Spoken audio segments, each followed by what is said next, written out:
If you don't have a walk-away position, you're not negotiating. You have to walk away sometimes. If you don't walk away, you'll be selling at a loss.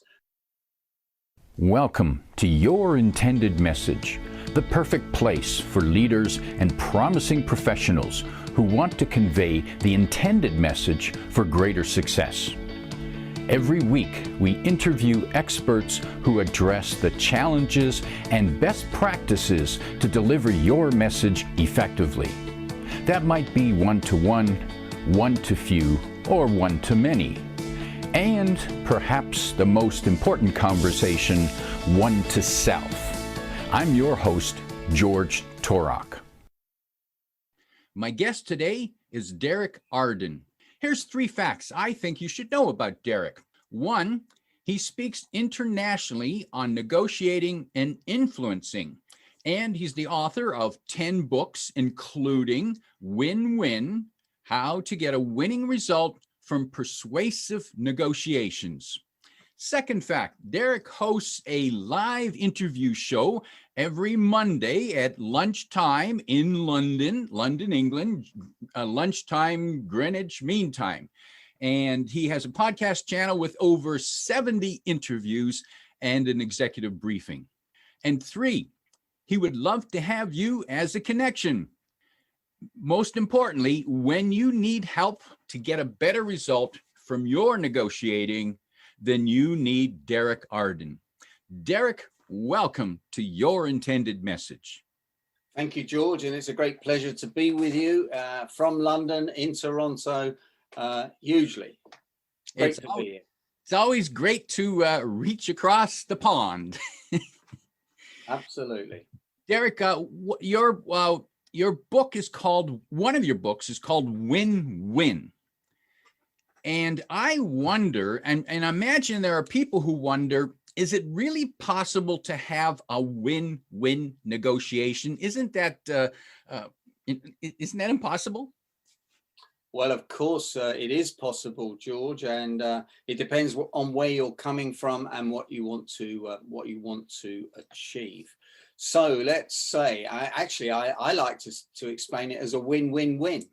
A win for me, a win for you, and a win for our ongoing business relationship, because it costs 7 times more to get a brand new customer than it does to upsell, downsell, cross-sell to an existing customer, or get referral recommendations, etc., etc. Now, it might not be as big a win for you as it is for me, but I can't measure that. I don't know how you're feeling. But if you feel that we've got a good, honest business deal, and I do, then that's all we need, isn't it, to take it forward? So that's what I'm talking about. It's the world goes round by knowing people, networking with people like we're doing, talking to each other. So that's a win-win. Actually, if I feel that in my English language, you've pulled a fast one on me, and I don't know if that translates across the Atlantic Ocean, then frankly, next time you speak to me, I'm not going to be looking for a win-win. I'm going to look for getting you back. And of course, that's human nature. It's not actually very good, but I'm going to look to get you back. So that's the problem with win-lose negotiation. So that's why the book's called that, and I think it's a great title. It was chosen by Pearson, my book publisher, and there we are. So it's been good fun, and it's been doing very well. And George, if I may, it's been translated into Chinese. So there's all this talk about China and the Chinese at the moment everywhere, and the Chinese have it, and so I'm really proud of that. So thanks for mentioning it. I really appreciate it. Derek, where did you first learn to negotiate? Was it a childhood lesson that your parents taught? Was it a deal that went wrong, that maybe it was a girlfriend who gave you a bad time? Where did you learn to negotiate? Well, George, I was brought up in northwest London, and that's a pretty rough area in the 50s and 60s. So you had to be pretty street savvy around there, but I didn't know that at the time.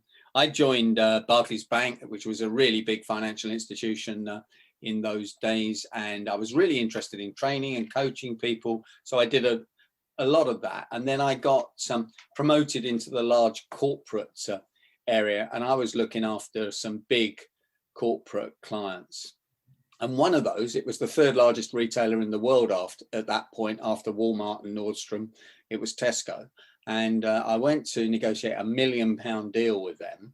And the finance director said to me, Derek, if you haven't got a better price than that, you better leave now. And I'd only been in his room a minute. And I was beginning to feel that sweat coming over my brow because I didn't have a better price. And I did what all salespeople do, talked about the service, the delivery, the product. And he said, it's about price. If you haven't got a better price, you better leave. And he got up and he ushered me to the door. And I was sitting on the railway station in North London, waiting for a train to go back, thinking, I'm not a very good negotiator. I thought I was, like most people do. Most people in business think they're good negotiators, and they probably are intuitively good negotiators. But how good's good enough? And that's the question I asked myself. And I said, it's not good enough because I'm not in the top league and I need to be. That night, I went out and bought a book by the only British guy who'd written a book, generally all written by Americans. I bought a book called Everything is Negotiable. I started reading the book on the train going home, and I realized what I didn't know, I didn't know. I think that's called unconscious incompetence in psychology. So, and so from that point on, I thought this is going to be a very interesting subject to teach. And I found out that my boss didn't know what I knew. My boss's boss didn't know what I knew. And because I was fronting up the negotiations, they kept promoting me. They couldn't stop promoting me because I was getting good deals. And it really took off from there. But because I was a teacher, George, I decided that this would be a fabulous subject to teach, particularly when I left Barclays, because I realized that all these people higher up in the organization also weren't very good negotiators. And I found that all along. People say they are, but when you come down to it, they don't understand reading body language. They don't understand the psychology of negotiating tactics. They don't understand about how influence works. And I could go on, and it's probably the subject of another podcast on another day. So that's how that answers your question. That's how I got into it, and I started becoming passionate about it, and I'm very passionate about it now. And when I left Barclays with a really good negotiated deal, as you would have expected me to if I was studying it, and I knew more than the people that were negotiating with me, I've traveled the world. And I've been to beautiful places in Canada, like Halifax and Toronto and Vancouver and Banff, and brilliant, absolutely brilliant. Love your country. Derek, when you were reading that book on the train, what was one of the first biggest aha moments for you when you read it and you looked at it and you said whatever the British expression would be, what an idiot I was. Yeah, well, it would have been. Well, I'll tell you what, George. It was almost everything, which is which is a bit of indictment to me. But I was just looking for it. It's on my bookshelf. But actually, it struck me was the tactics, the psychological tactics, the fact that I was walked to the door. I was put under huge pressure. He was trying to see if I had a bottom line that I would go to, and did I have it there? Because really, negotiating tactics are there to get you down to your bottom line as fast as possible, or if you're in sheer panic, to get you lower than what your bottom line should be, ignoring your fixed and variable costs and everything else, and just in panic to get the deal. And of course, that's what the very large companies can do. And if you don't walk away, and you have to walk away in negotiations sometimes, or you're not negotiating, if you don't walk away, you could put your business at jeopardy. And this particular deal, we didn't come down, we walked away and we lost the deal. And that was a good, conscious decision when we did the numbers. And when I went back to him, I said, no, we can't reduce it. And they moved the account to somebody else who decided to do it at a cheaper price. And we worked out that basically everybody's costs were about the same. That's part of your preparation. And therefore, they were going to lose money on it just for the ego trip of having, this large retailer as a client. Well, having a large retailer as a client doesn't pay your bills, doesn't pay your overheads, etc. So that's what it was. But it was just not one thing. It was just a number of things. I just realized my whole awareness was not on the pace. And so at that point, I then went out and bought every tape. And yes, it was tapes in those days, George. I am that old, before CDs and MP4s, that I could buy from Nightingale Conant, who were the experts on tapes and CDs at that time, and listen to them on the train. Bought myself a Sony Walkman. People won't know what that is, but a tape player, and listened to it on the train. And I kept waking up to didn't know that, didn't know this. And that's when I thought it'd be a great subject to teach, because there's no right answer. There's no magic answer. Derek, is negotiation, what's more important, logic or emotion? Both. People buy on emotion, but the logic tells you if this is going to be profitable, what the business case is for doing the deal. And the last thing you want to do is do a negotiated deal on emotion that doesn't make sense for your business. So it's a great question, that logic. But if you remember, and a lot of people will, the work that the psychologist did on the left and right brain, logic works on the left brain, but reading body language and reading the signals works on the right brain. And of course, it's 5 times more difficult to lie with your body language than it is with the words. So you need to be watching the body language and what people are saying and how they're saying it and their tonality, so that you can make a good, conscious, balanced business decision. And that's the mistakes a lot of people make. They don't do that. They actually make their minds up on emotion, and that could be fatal.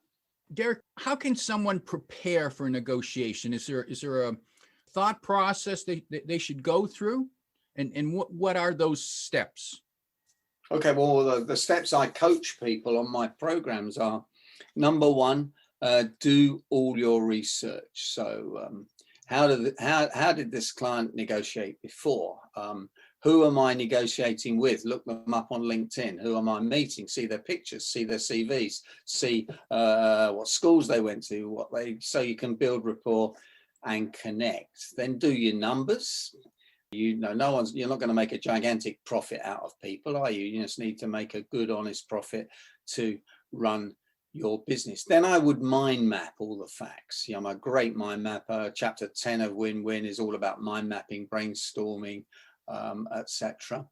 I'd mind map all the facts. Then I'd list it into an agenda, and the agenda would be structured with the difficult things. The pricing maybe at point 6 and 7. So point 1 would be background, what are the issues, etc.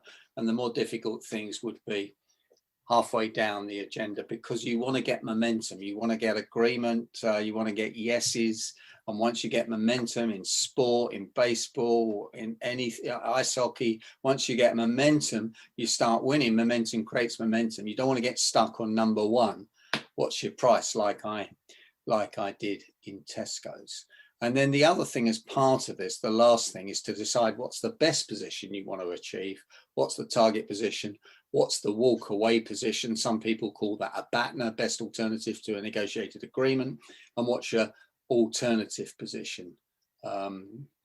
What if you do walk away from the deal? What's the alternative? What are you going to do with the resources? What are you going to do with the people? What are you going to put them onto marketing to find more profitable clients, or are you going to close the business down? Actually, it's the alternative position, which is the same as the BATNA. I got that slightly wrong for the technical people listening to this. Forgive me. Is it important to always have a walk-away position? Yes, it is. But the walk-away position can change, George, when the facts change. So when you ask questions, you listen to the answers, something else comes up, then you clearly should change those. If you don't have a walk-away position, you're not negotiating. You have to walk away sometimes. If you don't walk away, you'll be selling at a loss. Selling at a loss means you won't have a business. And it's the same if you're buying. If people are listening to this thinking about their own negotiations, again, if they're negotiating a car or a house or something, yeah, you need a walk-away position, and you need alternatives. And the alternatives might be buying a different car, buying a different house, etc. If you come across like you want to buy that particular thing and there's nothing else in the world, then they know that they don't need to reduce their price more than just giving you something away. Just give something away, which is often why you don't want an emotionally involved person actually at the negotiation table. So my wife says to me, oh, if you're going to do that negotiation stuff, I'll go and have a coffee. And that's great, because then she goes away. She doesn't say, oh, that's the car I want to drive, you know, and all the rest of it. And I can say, well, it's between this car and the car down the road. And if I pay that much for it, my wife will go crazy, and you wouldn't want that to happen to me. And that is, of course, the good guy, bad guy routine linked to higher authority. The wife's the higher authority. George, I was doing a a seminar this morning to a large bank in the UK, and I was talking to them about how you use higher authority and good guy, bad guy. And a lot of those bank managers weren't very good negotiators, and they couldn't get their head around why you should use higher authority. And they said, well, no, I'm the bank manager, I can make these decisions. And I was saying, no, because if they know you can make decisions, they'll use all the tactics on you. You've got to say, I mean, I've got to look at this with my people. I've got to get it through my people. I've got to go to the committee, the advances committee, the make it up as you go along committee. It doesn't really matter what the committee is, but it's a group of people. It's not your boss, because if it's your boss, they will say, if you can't make decisions, you better get the boss in. So if one says, I can't make the decision, I've got to talk to the committee, it's better to say the committee versus my boss or the director or the president.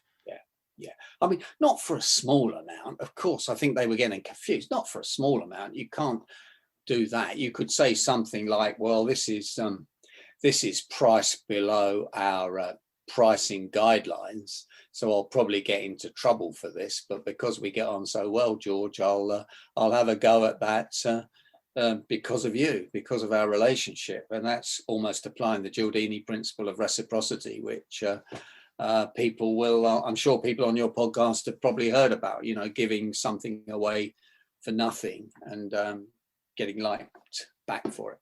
Looking for, okay, so giving something. So now that's one. The question is that one tactic that is useful to appear to give something and then look for something in return? Yeah, there's two things here that when you're reading books on psychology and negotiation and influencing. Number one is you give something that doesn't cost you very much for nothing, then the person owes you something back. So an example might be a small gift, a pen with a logo on it or something like that, or even remembering some things about the client, you know, where they went on holiday. Last time we met, George, I remember it was May the 21st. You were going to the Rockies for a holiday. How was it? You know, how did your kids, John and Paul, get on, or something like that? You know, I keep copious notes of everything every day in my master book, so I can look back, and I've got a good memory. I will remember it was about May, look for my notes, and there'll be notes there. So when we meet, I can remember that. That's a hugely powerful. The other thing on negotiating is when you get into bargaining, when you're getting into the more sort of Donald Trump kind of negotiations, the hardball, I used to call it John Wayne, let's call it Donald Trump now. You know, it's like the first person to blink loses, the first person to give something in loses. No, I don't agree with that. Give something small, get the ball rolling, get some momentum, something that doesn't cost you very much, and get it going. Not something that's really material, but just get the negotiations moving. All this hardball stuff is win-lose, in my opinion. But we are a bit softer this side of the Atlantic Ocean than a typical US negotiator, from my research. Now, Derek, there are some people, perhaps like your wife, who didn't want to have any part of it. There are some people who are reluctant to negotiate ever. Yeah, they just absolutely. Tell me the price and I'll pay it. You know, if it's in my budget, I'll pay it. Why do you think people are reluctant? Those people are reluctant to negotiate. What do they think? It's a terrible thing to do? No, they don't like conflict, basically. So if you ran a psychometric on them, they'd be an accommodator, somebody who wants to agree with people, don't like any conflict, and therefore there must be conflict in negotiation. And That's what I do a lot of work for the health service over here, and a lot of people in the health service are very nice people and they don't like conflict, but you have to create a bit of conflict. If you're selling something for X and I say, George, I can't pay X, I can only pay Y, we have immediately got a bit of conflict there. So I run a model called the Thomas Kilman conflict model on people when I'm doing that. That's the workbook for it. It's a very simple psychometric, and it shows whether people are competitive, who like to negotiate, shows whether they're an accommodator or they avoid negotiation. And I would say that more than 50% of people will avoid it, and a lot of people don't like it. And I don't like conflict. It's not normal to like conflict. You've got a bit of a problem if you like it. But what you can do is say something like, well, George, that's a bit more expensive than I've got in my budget, a bit more expensive than I was expecting to pay. Say it, drop in your voice. To get this deal done, George, what can you do to help me? And shut up. And I just, I sometimes just put my finger to my lips to remind myself not to say anything when you ask a good quality open question like, what can you do to help me? Then you shut up. You don't keep talking and make it easy for the other person. And the other thing I teach people to do is to teach them to flinch. Now, what do I mean by a flinch? I mean, you tell me the price and I go, that's a bit more expensive than I was expecting to pay. And a sharp intake of breath together with a little head scratch at the same time. Yep, that's it. Wow, it's a bit more expensive than I was expecting to pay. What can you do to help me, etc. And of course, the very famous flinch was at the United Nations when President Khrushchev of Russia banged the table with his shoe with President Kennedy. And you can find that clip on YouTube, a really bad video clip. But of course, what he was doing was they noticed that when he never took his shoe off to bang the table. He brought his assistant had brought a shoe, passed it under the table and bang the shoe. And of course, half the world, banging the table with a shoe is a massive insult, and showing the soles of your feet is a massive insult. In the Far East and in UAE and in Saudi Arabia and places like that. So we do have to be very careful with the cultures. So yeah. So that banging the table with the shoe was a prepared tactic, and so one doesn't in negotiating a car or a house or a contract, we probably shouldn't take our shoes off and bang the table, but you're suggesting some dramatic gesture is a good way to do what to the negotiation. What does that do? Well, I'm not really suggesting that we or any of the listeners should do a dramatic gesture, but you need to know about them, because if someone does one on you, then you need to say to yourself, oh, okay, that's interesting. I wonder why they're doing that, maybe move back. What I'm suggesting is you might do a little flinch. So that flinch is the word I use, and you just take a sharp, you might just move back and go, that's a bit expensive. I wasn't expecting to pay that. And then you might do a little bit of Columbo, Peter Falk, the actor in the Columbo series. You're probably too young to remember that, George, but, I can't, he used to go, I can't quite understand that, George. Maybe I made my notes wrong or something, but I thought you said you wanted a win-win, and now you're proposing a very high price. So, just those sort of what I call soft psychological negotiation tactics, not bullying, not intimidating people, not threatening them, which I call Shark Tank tactics, just soft psychological tactics, trying to get a win-win, trying to make sure your price is honest and my price is honest. And there we go. Yeah. Now, I noticed those phrases you use struck me as quite clever, and negotiating well, being soft and accommodating at the same time. I'm guessing those phrases just don't automatically come to mind, that you've worked on them. Do you recommend that before one goes into a negotiation, one might sit down and rehearse some of those phrases so that you can deliver them in what appears to be natural, as opposed to reading them off your notes? Yeah, no, absolutely. And picking out ones that actually work for you, George, because I say to people when I'm coaching them on this, pick something that works in your language that you feel comfortable with. Don't take mine.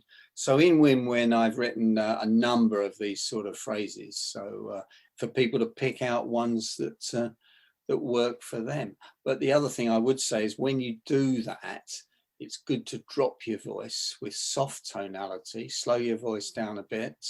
I'm speaking from the world of NLP now, neuro-linguistics, and just go, and I might lean in. Sometimes I would lean in, I might just lean in and say, it's a bit more expensive than we were expecting to pay, George. What can you do to help me?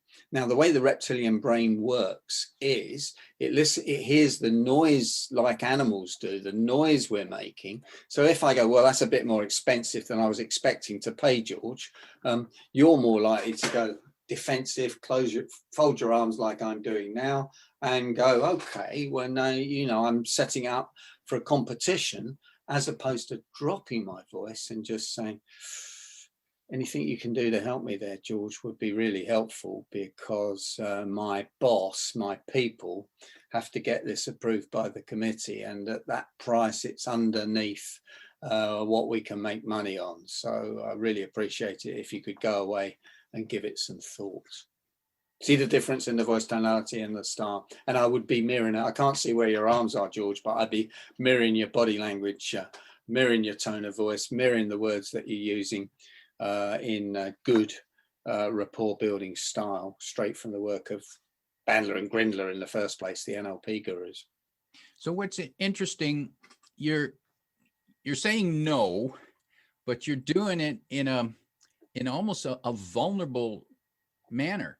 Yeah, I think that's a good description of it. I'm not vulnerable. I'm saying no. I mean, it's how you say no, which is probably, we're saying no, but we can find a way around this very easily. I don't suppose you get to hear much of the Brexit negotiations that are going on between the UK and Europe at the moment. We've left the European Union, but the deal has to be signed, and we're trying to do a Canadian style deal apparently, but each side's been saying, well, if that's it, we're going to walk away, there won't be a deal, which is pretty unhelpful. But because the French are saying that, are driving it, and the French and the Brits don't get on very well when they're negotiating generally over the last 1,000 years, we're coming back and say, well, we're going to leave, but no one believes that, because it will be a total lose-lose if we lost without a trade deal, as Britain and the European Union have about 42% of their trade between the two countries. No one wants a kind of world trade deal. So, a world trade organization deal, which means there's a 10% tariff on everything. So what are you seeing in that negotiation that a business salesperson buyer can learn from and sharpen their negotiation? Well, number one is the other side needs to think you will walk away. Okay, if they don't believe you're going to walk away, why do they need to do their price? So that's been going on. But actually, you don't want to leave. You need to leave the door open. Number two, you need to leave the door open so you can come back. So there's no point falling out with the other side or upsetting them too much, because you never know when you might need them, or they might change companies and suddenly this guy's in charge, or this lady's in charge of a different company, and you're trying to do business with them and you've upset them, fallen out with them. So that's the second thing. The third thing is time's crucial. 80% of the negotiations come in the last 20% of the negotiation time. Now that's our old friend Wilfredo Pareto, the Italian economist, who noticed that 80% of the assets in Italy were in the hands of 20% of the people, because he wrote books that became known as Pareto's Law, or the 80-20 rule. Even a guy called Richard Koch, Koch, has written a book just about the 80-20 rule. And it does seem to apply to most things. So 20% of the items need negotiating, the other 80% probably not very important. And the last part of a negotiation is the last time, the last hours of the negotiation are usually when the deal gets done. So that's what we need to know. Don't get pushed into a corner at the last minute if you've got nowhere else to go. You need somewhere else to go. Earlier, you said that one should start the negotiation with a list of issues and make the first issues, easy agreements that you know you're going to come to an agreement on, because you know as you get into it, it'll get more important and probably tougher. But by building some rapport and momentum, it's more likely to push through the tough part. Is that the plan?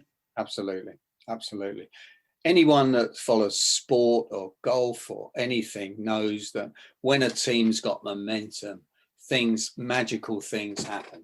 And when things aren't going well and the press is against you and everything else, then so a lot of it gets up here, gets in people's heads, and momentum is a pretty magic thing. So yeah, we all want momentum, we all want energy, and that's what we want into the deal. So the more we can psychologically control that, the better off we'll be. To be a better negotiator, what sort of self-talk, what messages should we be recycling in our brain so that we don't get confused or just get off track? Well, first of all, we need positive self-talk, don't we? We need a clear goal, we need clear preparation, and we need positive self-talk, which brings me on to another point. You should always take someone with you to an important negotiation. And if it's on Zoom, they can be on the call.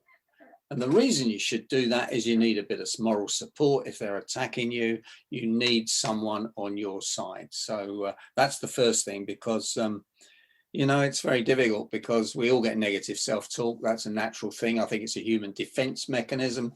And we need to be boosted up by other people. And so you need someone you can trust on your team, your trusted advisor. And we can use, if they're attacking us, I think the title of my book's a great thing to say to people, and with a statement followed by a yes tag question, which would be, George, just want to clarify one thing. You do want a win-win out of this, don't you? Notice the yes tag question at the end, and a yes tag question makes people think yes, even if they don't say yes. So it's an influencing question. Now, George, if you really are forced into saying yes to that, but if you don't say yes, or if you move back, fold your arms, I know that's a no, even if you're saying yes, and I know that's an objection that I have to overcome. So we get a huge amount of information from body language, which generally people don't pick up, and your observer, your colleague, your trusted advisor that's with you is there to pick up the body language when you take a break, when you take a time out, or as the Americans at Harvard call it, going to the balcony, whatever we want to call it, have a break, think it through, get your brain back into gear. That's what we need to do. Oh, that's interesting. So one of the tactics or techniques should be always be willing to call a timeout. Absolutely. Vital. Take someone with you to call a timeout and ask them what they're seeing, what they're hearing, what they're feeling out of this. And therefore, what do you think we should do next? You don't need to do it yourself, but when you're under that pressure, when you're in the arena, when you're in the circus, you can't think straight. That's the way it is. That's human nature. Because sometimes people say to me, Derek, can you teach me how to think on my feet? And I say, no, I can't. Because in a pressured situation, you shouldn't think on your feet. You should take a break. You should take a time out. You should sleep on it. Where does the word sleeping on things come? Because we want our brain to assimilate all this information while we're asleep, because our brain never goes to sleep. And that's why often we wake up at 3 o'clock in the morning, 6 o'clock in the morning in the shower, driving to work in the morning or whatever. When we're switched away from the issue, suddenly we have these Edison called it light bulb moments, didn't he? Or Einstein called it different moments, etc. So all the geniuses knew they got their best ideas when they sat back from the problem. Derek, if you had few key points to tell people who maybe think they're a great negotiator, or people who are reluctant to negotiate, but they need to because it's part of their job, depends on it. If you could give them a few key tips to get them going in the right direction, what would those be? Well, the first thing, George, would be to ask themselves, how good is good enough? Okay. How good is good enough? So I ask people to score themselves on a scale of 0 to 100. Where are you as a negotiator? First number that comes into your head. And this morning, people were scoring themselves at about 70 on average on this Zoom call. And I said, well, how much better would you be if you were a 75 or an 80? And then I said to them, well, this is my score sheet that's in win-win. Score yourself in the book on this, on these 12 points: preparation, first impressions, questioning, listening, using your brain, your head, body language, lying, tactics, influencing, bargaining, conflict, and confidence. That's all explained in there. See how your score comes out because it's multiplied by different factors. And then you can look and see what you ought to improve. And George usually comes out, these macho negotiators often aren't very good at reading the body language, reading the signals, what's said, what's not said, reading between the lines, etc. I'll leave that up there in case anybody watching this wants to take a picture of it. Cameras are great now, aren't they? Mobile phones are great. You can take a picture of anything like that. And then I'd say to them, the third thing really is, if you don't ask, you don't get, but it's how you ask, which is the thing. Dropping your voice tonality, asking it in a nice way, not in an aggressive way. What can we do? I'm just wondering what we can do to resolve this. What a great question. What can we do to resolve this? What are you looking for out of this deal? How can we get a little bit closer to an agreement? These are just good, soft, nice questions. And in my own mind, George, this is the secret. When you've asked a soft, nice, short question, up in my brain comes a question mark, and that question mark tells me to shut up. Because that's the trick. When you do say to someone, well, how much are you prepared to pay? You need to shut up. Because you want to hear their answer. You don't want to make it easier for them by carrying on talking. They're my 3 top tips for you, for your clients, for the people watching YouTube and listening to this on your fantastic podcast. Derek, that's an appropriate note to wrap up on. So ask those soft key questions and then shut up. My guest today is Derek Arden, a negotiation expert who speaks and trains around the world. Look for his book, Win-Win, to discover how you can be a more powerful negotiator. And remember, when it's time to flinch. If you like what you heard, remember to like, comment, and share this podcast. Come back every week for more practical insights to help you deliver your intended message. I'm your host, George Torok.